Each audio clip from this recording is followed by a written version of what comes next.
S ladies and gentleman, ಇದು ಒಂದು ಮಹಾನಾಯಕನ ಮಹಾನ್ ಸ್ಟೋರಿ.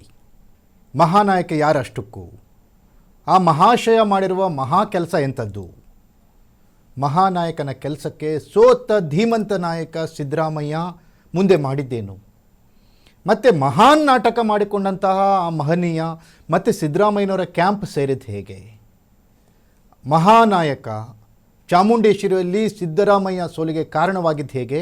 ಯಾವ ಕಾರಣಕ್ಕಾಗಿ ಸಿದ್ದರಾಮಯ್ಯನವರು ಅಲ್ಲಿ ಸೋತು ಸುಣ್ಣವಾದರು ಅಂತ. ಬದಾಮಿಯಲ್ಲಿ ಸ್ಪರ್ಧಿಸಲಿಲ್ಲ ಅಂದಿದ್ರೆ ಸಿದ್ದರಾಮಯ್ಯನವರ ಕತೆ ಏನಾಗ್ತಿತ್ತು 2018ರಲ್ಲಿ? ಈ ಎಲ್ಲ ವಿಚಾರಗಳ ಎಕ್ಸ್ಕ್ಲೂಸಿವ್ ಅಪ್ಡೇಟ್ಸನ್ನು ನಾನು ಕೊಡ್ತೀನಿ. ಚಾಮುಂಡೇಶ್ವರಿಯಲ್ಲಿ ಸಿದ್ದು ಸೋಲಿಸಿದ್ಯಾರು? ವಿಶೇಷ ಕಾರ್ಯಕ್ರಮ. ನಾನು ಹೇಮಂತ್.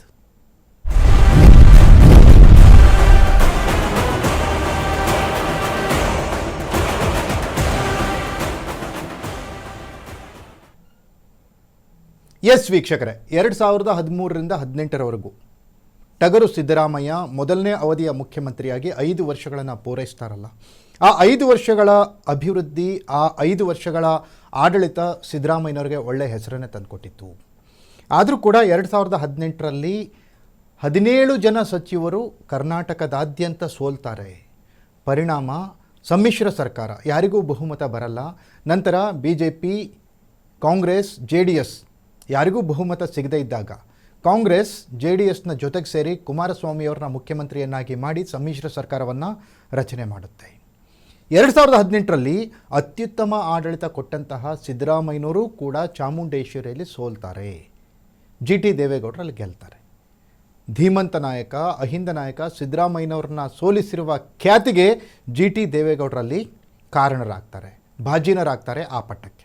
ಆದರೆ ಸಿದ್ದರಾಮಯ್ಯನವ್ರನ್ನ ಸೋಲಿಸಿರೋರು ಯಾರು ಅನ್ನುವಂಥ ವಿಚಾರಗಳು ಅಂತ ಬಂದಾಗ ಹಲವು ವಿಶ್ಲೇಷಣೆಗಳು ಆವಾಗಲೂ ನಡೆದಿದ್ದವು. ಹಲವರ ಮೇಲೆ ಆರೋಪಗಳನ್ನು ಮಾಡಲಾಗಿತ್ತು. ಮಹಾನ್ ನಾಯಕರೊಬ್ಬರು ಚಾಮುಂಡೇಶ್ವರಿಯಲ್ಲಿ ಸಿದ್ದರಾಮಯ್ಯ ಗೆಲುವಿಗೆ ಅಡ್ಡಿಯಾದರು. ಯಾವ ಕಾರಣಕ್ಕೆ ಅಡ್ಡಿಯಾದರು?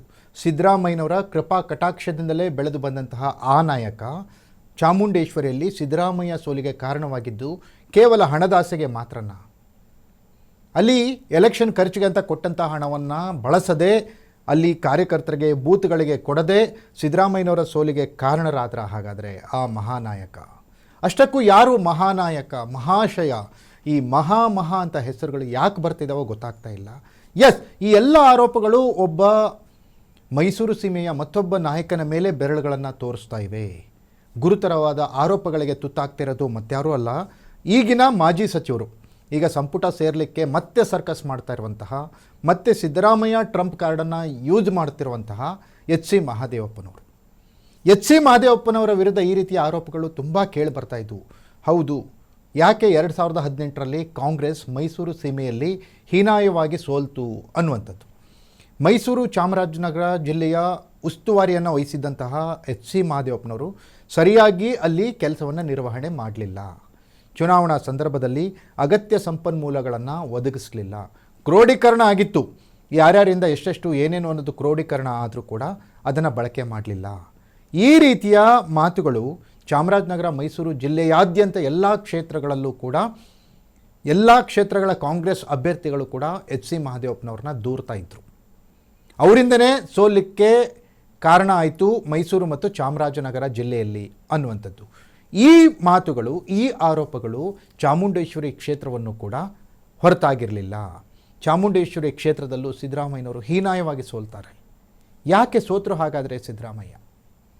ಸೋಲಿಕ್ಕೆ ಕಾರಣ ಯಾರು? ಅಥವಾ ಸೋಲಿಸಿದ್ಯಾರು? ಅವ್ರನ್ನ ಸೋಲಿಸಿದ ನಂತರ, ಸಿದ್ದರಾಮಯ್ಯನವ್ರನ್ನ ಸೋಲಿಸಿದ ನಂತರ ಸಿದ್ದರಾಮಯ್ಯನವರ ಸಂಪರ್ಕಕ್ಕೆ ಸಿಗಲಿಲ್ಲ ಆ ಮಹಾನಾಯಕರು. 2 ವರ್ಷಗಳ ಕಾಲ, 2018ರ ನಂತರ 19-20ರವರೆಗೂ ಕೂಡ ಸಿದ್ದರಾಮಯ್ಯನವರು ಫೋನ್ ಕರೆ ಮಾಡಿದರೂ ಸ್ವೀಕರಿಸ್ತಿರಲಿಲ್ಲ ಆ ನಾಯಕರು. ಯಾಕೆ ಸ್ವೀಕರಿಸಲಿಲ್ಲ? ಯಾಕೆ ಸಿದ್ದರಾಮಯ್ಯನವರ ಸಂಪರ್ಕವನ್ನು ಕಡಿತುಕೊಳ್ತಿದ್ರು? ಆ ಸಂದರ್ಭದಲ್ಲಿ ನೆನಪಿರಲಿ ವೀಕ್ಷಕರ ನಿಮಗೆ, ಸಿದ್ದರಾಮಯ್ಯನವ್ರಿಗೆ ಓಡಾಡಲಿಕ್ಕೆ ಕಾರ್ ಸಹ ಇರಲಿಲ್ಲ. ಅಂಥ ಸಂದರ್ಭದಲ್ಲೇ ಅವರಿಗೆ ಕಾರನ್ನು ಕೊಡಿಸಿದ್ದು KJ ಜಾರ್ಜ್. ಅಫ್ಕೋರ್ಸ್ ಈ ಚುನಾವಣಾ ಸಂದರ್ಭದಲ್ಲಿ ಅವರ ಫಿನಾನ್ಷಿಯಲ್ ಮ್ಯಾನೇಜ್ಮೆಂಟ್ ಅಂತ ಏನು ಸಿದ್ದರಾಮಯ್ಯನವ್ರದ್ದಿತ್ತು, ಚುನಾವಣಾ ವಿಚಾರಗಳಂತ ಏನಿತ್ತು, ಅವರನ್ನು 3-4 ಜನರನ್ನು ತುಂಬ ಹತ್ತಿರದಲ್ಲಿ ಬಿಟ್ಕೊಂಡಿದ್ರು. ಆವಾಗ ಭೈರತಿ ಸುರೇಶ್ ಇನ್ನೂ ಮಂತ್ರಿ ಆಗಿರಲಿಲ್ಲ, ಭೈರತಿ ಬಸವರಾಜ್ ಇದ್ರು ಆವಾಗ. ಅವರೇನು ಹತ್ತಿರದಲ್ಲಿ ಇರಲಿಲ್ಲ ಇವರಿಗೆ. ಆದರೆ 2013-18 ಅವಧಿಯಲ್ಲಿ ತೀರಾ ನಿಕಟವಾಗಿ ಸಿದ್ದರಾಮಯ್ಯನವ್ರ ಜೊತೆಗೆ ಇದ್ದವರು, ಓಡಾಡಿದವರು KJ ಜಾರ್ಜ್ ಅವರಿದ್ದರು, HC ಮಹದೇವಪ್ಪ ಇದ್ದರು, MLC ಗೋವಿಂದರಾಜು ಇದ್ದರು. ಇವರೆಲ್ಲರನ್ನ ನಂಬಿಕೊಂಡು ಚುನಾವಣೆಗೆ ಇಳಿದಂತಹ ಸಿದ್ದರಾಮಯ್ಯನವ್ರಿಗೆ ಶಾಕ್ ಎದುರಾಗಿತ್ತು. ಅವರ ಸಂಪುಟದ 17 ಜನ ಸಚಿವರು ಕೂಡ ಆ ಒಂದು ಎಲೆಕ್ಷನ್ನಲ್ಲಿ ಸೋಲ್ತಾರೆ. ಅದರಲ್ಲಿ ಸಿದ್ದರಾಮಯ್ಯನವರು ಕೂಡ ಚಾಮುಂಡೇಶ್ವರಿಯಲ್ಲಿ ಸೋಲ್ತಾರೆ. ಆದರೆ ಅದೃಷ್ಟವಶಾತ್ ಅವರು ಬಾದಾಮಿಯಲ್ಲಿಯೂ ಕೂಡ ಸ್ಪರ್ಧಿಸಿರ್ತಾರೆ. ಅವ್ರಿಗೆ ಯಾಕೋ ಒಳ ಏಟಿನ ಒಂದು ಅರಿವಿತ್ತು ಅನಿಸುತ್ತೆ. ಬಾದಾಮಿಯಲ್ಲಿ ಗೆಲ್ತಾರೆ, ಚಾಮುಂಡೇಶ್ವರಿಯಲ್ಲಿ ಸೋಲ್ತಾರೆ. ಚಾಮುಂಡೇಶ್ವರಿಯಲ್ಲಿ ಅಷ್ಟು ಹೀನಾಯವಾಗಿ ಸೋಲಿಕ್ಕೆ, ಒಂದು ಗೌರವ ಇಲ್ಲದೇ ಇರೋ ಥರ ಸೋಲಿಕ್ಕೆ, ಎಸ್ ಒಂದು ಕಾಂಪಿಟೇಟಿವ್ ಫೈಟ್ ಅನ್ನೋದನ್ನು ಕೊಟ್ಟಿದ್ದೀವಿ, ಒಂದೇನೋ ಕಾಂಪಿಟೇಟಿವ್ ಲೂಸ್. ಚುನಾವಣೆ ಅಂದಮೇಲೆ ಸೋಲು ಗೆಲುವು ಸಾಮಾನ್ಯ. ನಾನು ಫೈಟ್ ಕೊಟ್ಟು ಸೋತಿದ್ದೀನಿ ಅಂತಲೂ ಇರಲಿಲ್ಲ. ಅತಿ ಹೆಚ್ಚು ಮತಗಳ ಅಂತರದಿಂದ ಸಿದ್ದರಾಮಯ್ಯನವರು ಸೋಲ್ತಾರೆ. 13-18 ಒಂದು ಸ್ವಚ್ಛವಾದಂತಹ, ಸದೃಢವಾದಂತಹ, ಸ್ಟೇಬಲ್ ಗೌರ್ಮೆಂಟನ್ನು ಕೊಟ್ಟರೂ ಕೂಡ ಯಾಕೆ ಸಿದ್ದರಾಮಯ್ಯನವರು ಸೋತ್ರ? ಹಾಗಾದರೆ ಸೋಲಿಸಿದ ಯಾರು ಅನ್ನೋದರ ವಿಚಾರಗಳು ಅಂತ ಬಂದಾಗ ಬೆರಳು ಹೋಗೋದು ಮತ್ತೆ HC ಮಹದೇವಪ್ಪನವ್ರ ಕಡೆಗೇ. 2018ರಲ್ಲಿ ಚಾಮರಾಜನಗರ ಮತ್ತು ಮೈಸೂರು ಜಿಲ್ಲೆಯಲ್ಲಿ ಕಾಂಗ್ರೆಸ್ ಹೀನಾಯವಾಗಿ ಸೋಲಿಕ್ಕೆ ಪ್ರಮುಖ ಕಾರಣ ಮಹದೇವಪ್ಪ ಅಂತ ನಾವು ಹೇಳ್ತಾ ಇರಲಿಲ್ಲ. ಕಾಂಗ್ರೆಸ್ನಿಂದ ಸೋತ 2018ರಲ್ಲಿ ಯಾರು ಕಾಂಗ್ರೆಸ್ನಿಂದ ಸ್ಪರ್ಧಿಸಿ ಸೋತಿದ್ರಲ್ಲ, ಆ ಅಭ್ಯರ್ಥಿಗಳೇ ಹೇಳ್ಕೊಂಡು ಓಡಾಡ್ತಾಯಿದ್ರು. ಸಿದ್ದರಾಮಯ್ಯನವರು ಕೂಡ ಅದನ್ನು ಒಪ್ಕೊಂಡಿದ್ರು. ಸ್ವತಃ ಸಿದ್ದರಾಮಯ್ಯನವರು ಕಾಲ್ ಮಾಡಿದರೂ ಕೂಡ ಫೋನನ್ನು ತೆಗೆದೇ ಇರುವಷ್ಟು ದೊಡ್ಡ ಮನುಷ್ಯರು, ಮಹಾನ್ ನಾಯಕರಾಗಿದ್ದರು ಮಹದೇವಪ್ಪ. ಆವಾಗ 2 ವರ್ಷಗಳ ನಂತರ ಅಂದರೆ 2022-21 ಈ ಸಂದರ್ಭದಲ್ಲಿ ಮತ್ತೆ ಸಿದ್ದರಾಮಯ್ಯನವರ ಕ್ಯಾಂಪನ್ನು ಸೇರಿಕೊಂಡಿದ್ದು ಈ ಮಹಾನ್ ನಾಯಕರು. ಮತ್ತೆ ಮುಂದೆ ಯಾವ ರೀತಿ ಸಿದ್ದರಾಮಯ್ಯನವರ ಕ್ಯಾಂಪಿಗೆ ಸೇರಿಕೊಂಡ್ರು, ಸಿದ್ದರಾಮಯ್ಯನವರ ವಿಶ್ವಾಸವನ್ನು ಗಳಿಸ್ಕೊಂಡ್ರು, ಸಿದ್ದರಾಮಯ್ಯನವರು ಆಗಿರೋ ಕಹಿ ಘಟನೆಯನ್ನು ಹೇಗೆ ಮರೆತರು ಅಥವಾ ಯಾಕೆ ಕ್ಷಮಿಸಿದರು ಅಂದರೆ ಸಿದ್ದರಾಮಯ್ಯನವರ ಅಹಿಂದದ ಪರವಾಗಿ ಇರುವಂತಹ ಬದ್ಧತೆ. 2018ರಲ್ಲಿ ಚಾಮುಂಡೇಶ್ವರಿಯಲ್ಲಿ ಸಿದ್ದರಾಮಯ್ಯ ಸೋಲ್ತಾರೆ. ಸೋಲೋದಕ್ಕೆ ಕಾರಣಗಳು ಹಲವಾರು ಇರ್ತವೆ. ಒಂದು ಒಳ್ಳೆಯ ಗೌರ್ಮೆಂಟ್ ಕೂಡ ಯಾಕೆ ಸೋತರು ಅಂದರೆ, ಕರ್ನಾಟಕ ರಾಜಕಾರಣ ನಿಮ್ಗೆ ಗೊತ್ತಿರ್ಬೋದು, ಒಂದು ಒಕ್ಕಲಿಗ ಮತ್ತು ಲಿಂಗಾಯತ ಅಸ್ಮಿತೆಗಳ ನಡುವೆ ನಡೆಯುವಂತಹ ದೊಡ್ಡ ಫೈಟ್. ಒಕ್ಕಲಿಗರು ಮತ್ತು ಲಿಂಗಾಯತರ ನಡುವೆ ಅಧಿಕಾರಕ್ಕಾಗಿ ನಡೆಯುವಂತಹ ಮಹಾನ್ ಹೋರಾಟ. ಈ ಎರಡೂ ಸಮುದಾಯಗಳಲ್ಲಿ ಸತತ 5 ವರ್ಷಗಳ ಕಾಲ ಒಂದು ಸ್ಟೇಬಲ್ ಗೌರ್ಮೆಂಟ್ ಕೊಟ್ಟಂತಹ ಅಹಿಂದ ಮುಖ್ಯಮಂತ್ರಿ ಸಿದ್ದರಾಮಯ್ಯನವರೇ ಮುಖ್ಯಮಂತ್ರಿಯಾಗಿತ್ತು. ಎರಡೂ ಸಮುದಾಯಗಳಲ್ಲಿ ಸ್ವಲ್ಪ ಫ್ರಸ್ಟ್ರೇಷನ್ ಅನ್ನುವಂಥದ್ದು ಅಥವಾ ಬೇರೆ ಬೇರೆ ರೀತಿಯ ವಿಚಾರಗಳು ಅನ್ನುವಂಥದ್ದು. 5 ವರ್ಷ ಅಧಿಕಾರ ಇಲ್ಲದೇ ಇರುವಂತಹ ಈ ಸಮುದಾಯಕ್ಕೆ ಇಲ್ಲದೇ ಇರಲಿಕ್ಕೆ ಆಗೋದೇ ಇಲ್ಲ. ಅಂಥ ಸಂದರ್ಭದಲ್ಲಿ ಮುಂದೆ ಅದಾದಮೇಲೆ ಸಿದ್ದರಾಮಯ್ಯನವರು ಮಾತಾಡ್ತಾಯಿದ್ರು ಯಡಿಯೂರಪ್ಪನವ್ರ ಬಗ್ಗೆ, ಸೈಕಲ್ ಹಂಚಿಗೆದ್ರು, ಸೀರೆ ಹಂಚಿಗೆದ್ರು, ಅದು ಇರೋದು ಮಾತುಗಳು. ಮತ್ತು ದೇವೇಗೌಡರನ್ನ ವಿರೋಧ ಮಾಡ್ತಿದ್ರು ಅನ್ನುವಂಥದ್ದು. ಈ ಕಡೆ ಒಕ್ಕಲಿಗರು ಕೂಡ ಕಾಂಗ್ರೆಸ್ ಬಗ್ಗೆ, ಸಿದ್ದರಾಮಯ್ಯನವರ ಬಗ್ಗೆ ಒಂದು ರೀತಿ ಹತಾಶೆಯ ಭಾವನೆಯನ್ನು ಇಟ್ಕೊಂಡ್ರು. ಈ ಕಡೆ ಲಿಂಗಾಯತರು ಕೂಡ ಸಿದ್ದರಾಮಯ್ಯನವ್ರನ್ನ ವಿರೋಧಿಸ್ತಿದ್ರು. ಜೊತೆಗೆ ಸತತವಾಗಿ ನಡೆದಂತಹ ಕೆಲವೊಂದು ಹಿಂದೂ ಯುವಕರ ಕೊಲೆಗಳು ಕೂಡ ಹಿಂದೂ ವಿರೋಧಿ ಸರ್ಕಾರ ಅನ್ನೋ ಬ್ರ್ಯಾಂಡ್ ಆಗಿತ್ತು. ಈ ಎಲ್ಲ ಕಾರಣಗಳಿದ್ದು, ಜೊತೆಗೆ ಲಿಂಗಾಯತ ಧರ್ಮವನ್ನು ಒಡಿಲಿಕ್ಕೆ ಹೋಗಿದ್ದಂಥದ್ದು ಪ್ರಮುಖವಾದ ಕಾರಣ ಅನ್ನೋ ಥರದ್ದಾಗಿತ್ತು. ಆದರೂ ಕೂಡ 17 ಜನ ಸಚಿವರ ಸೋಲು ಒಂದು ಕಡೆಯಾದರೆ, ಧೀಮಂತ ನಾಯಕ ಸಿದ್ದರಾಮಯ್ಯನವರ ಸೋಲು ಚಾಮುಂಡೇಶ್ವರಿಯಲ್ಲಿ ಮತ್ತೊಂದು ರೀತಿಯ ಒಂದು ಇಂಪ್ಯಾಕ್ಟನ್ನು ಮಾಡಿತ್ತು.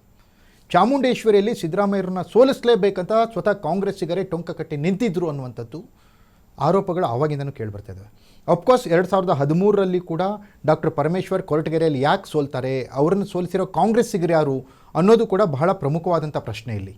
ಅದೇ ರೀತಿ 2013ರಲ್ಲಿ ಪರಮೇಶ್ವರ್ ಅವರ ಸೋಲಾಗಿತ್ತಲ್ಲ, 2018ರಲ್ಲಿ ಸಿದ್ದರಾಮಯ್ಯನವರ ಸೋಲು ಕೂಡ ಆಗುತ್ತೆ. 2018ರಲ್ಲಿ ಸಿದ್ದರಾಮಯ್ಯನವರ ಸೋಲಿಗೆ ಪ್ರಮುಖ ಕಾರಣವಾಗಿದ್ದು ಅದೇ ಭಾಗದ ಮಹಾನಾಯಕ ಅನ್ನುವಂಥದ್ದು ಮಾತ್ರ ಈಗಿರುವಂಥ ಸ್ಟೋರಿ. ಯಾಕಂದರೆ ಸಿದ್ದರಾಮಯ್ಯನವರು ಆ ಮಹಾನ್ ನಾಯಕರು, ಅವರಿಂದ ತಾವು ಸೋತ್ವೆ ಅಂತ ಗೊತ್ತಾದರೂ ಕೂಡ ಮತ್ತೆ ಅವರನ್ನು ಹತ್ತಿರ ಬಿಟ್ಕೊಂಡ್ರು. ಆ ಹತ್ತಿರ ಬಿಟ್ಕೊಳ್ಳೋದಕ್ಕೆ ಮತ್ತೆ ಅವರಿಗಿದ್ದಂತೂ ಒಂದೇ ಬದ್ಧತೆ ಏನಂದರೆ ಅಹಿಂದ ಪರವಾಗಿ ಇರುವಂತಹ ಅವರ ನಾಯಕತ್ವ.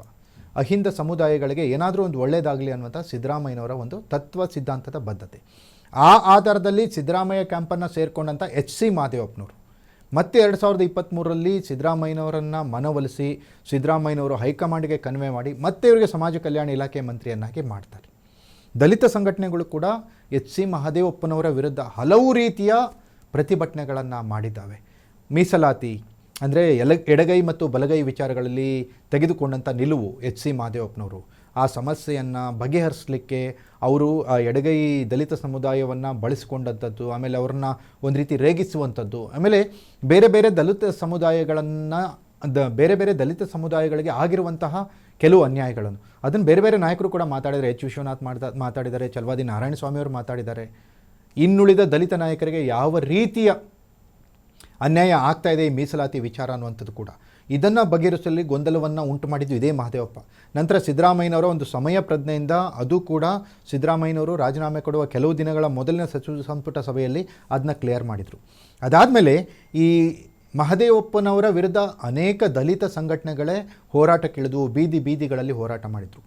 ದಲಿತ ನಾಯಕರನ್ನು ಸಿದ್ದರಾಮಯ್ಯನವರು ಎಷ್ಟು ಇಷ್ಟಪಡ್ತಿದ್ರು, ಆದರೆ ಮಹದೇವಪ್ಪ ಅಷ್ಟು ಇಷ್ಟಪಡ್ತಾ ಇರಲಿಲ್ಲ. ಮಹದೇವಪ್ಪನವ್ರಿಗೆ ಕೆಲವು ಗುಂಪುಗಳ ನಾಯಕರು, ಆ ಸಂಘಟನೆಗಳು ಜನಸಂಖ್ಯೆ ಇಲ್ಲದೆ ಇರೋರು ಅಥವಾ ಅಲ್ಲಿ ಮೆಂಬರ್ ಇಲ್ಲದೆ ಇರೋರು ಕೆಲವು ಅವ್ರದ್ದೇ ಒಂದು ಗುಂಪನ್ನು ಕಟ್ಕೊಂಡವ್ರಿಗೆ ಮಾತ್ರ ಮಹದೇವಪ್ಪನವ್ರ ಹತ್ರ ಬೆಲೆ ಇತ್ತು. ನಿಜವಾದ ದಲಿತ ಹೋರಾಟಗಾರರನ್ನು ಯಾರನ್ನು ಕರೆದು ಮಾತಾಡಿಸಿದ್ದಾರೆ ಎಚ್ ಸಿ ಮಹದೇವಪ್ಪ? ಯಾರಿಗೆ ಮರ್ಯಾದೆ ಕೊಟ್ಟಿದ್ದಾರೆ?